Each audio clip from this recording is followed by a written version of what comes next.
Il me traîne dans des endroits tout sauf culturels. Alice Taglioni évoque comme rarement ses dimanches en famille actrice, musicienne, et surtout maman. Alice Taglioni jongle avec tout.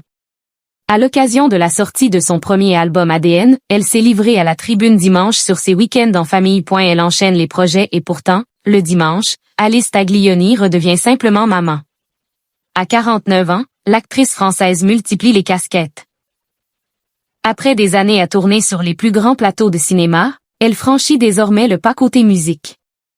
Et pour l'occasion, elle s'est confiée comme rarement. Pour mémoire, Alice Taglioni s'est imposée dans le cinéma français grâce à des films comme Mensonges et Trahison et Plus si Affinité, ou la doublure de Francis Weber.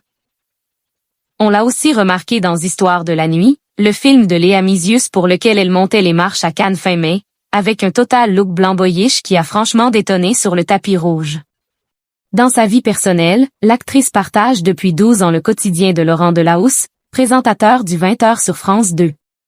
Ensemble, ils ont eu 2 enfants, Swan, né en 2016, et Lino, en 2019. Alice Taglioni est également maman de Charlie, 17 ans, né de son histoire avec le comédien Jocelyn Quiverin, disparu tragiquement dans un accident de voiture en novembre 2009. Pianiste avant même d'être actrice, elle composait depuis des années sans jamais partager.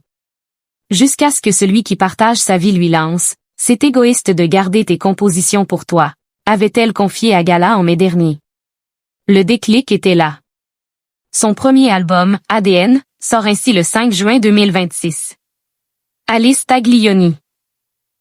Partager des moments ensemble, faire un peu de musique.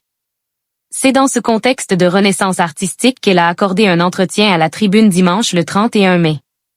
Et c'est là qu'Alice Taglioni a évoqué ses dimanches. Un dimanche typique? Alors il n'y en a pas. Parce que ça dépend un peu du temps, de mon inspiration, de celle de mes enfants qui parfois me traînent dans des endroits tout sauf culturels, on va dire, a-t-elle confié. Et l'actrice de poursuivre, non mais sinon, les emmener au cinéma, aller manger une crêpe, se balader un peu au jardin du Luxembourg parce qu'on a la chance d'avoir ce jardin pas très loin. Regarder des films quand il fait pas beau à la maison. Partager des moments ensemble, faire un peu de musique, mettre de la musique, danser. A-t-elle énuméré en toute sincérité? Ce dernier dimanche de mai avait d'ailleurs un goût particulier. Le PSG venait de remporter la Ligue des Champions pour la 2e année consécutive, et Charlie, fan indéfectible du club parisien, n'a pas résisté à accompagner sa mère quand celle-ci a commencé à jouer l'hymne du club au piano. Mère et fils, complices autour de leur passion commune, ont immortalisé ce moment en vidéo sur Instagram.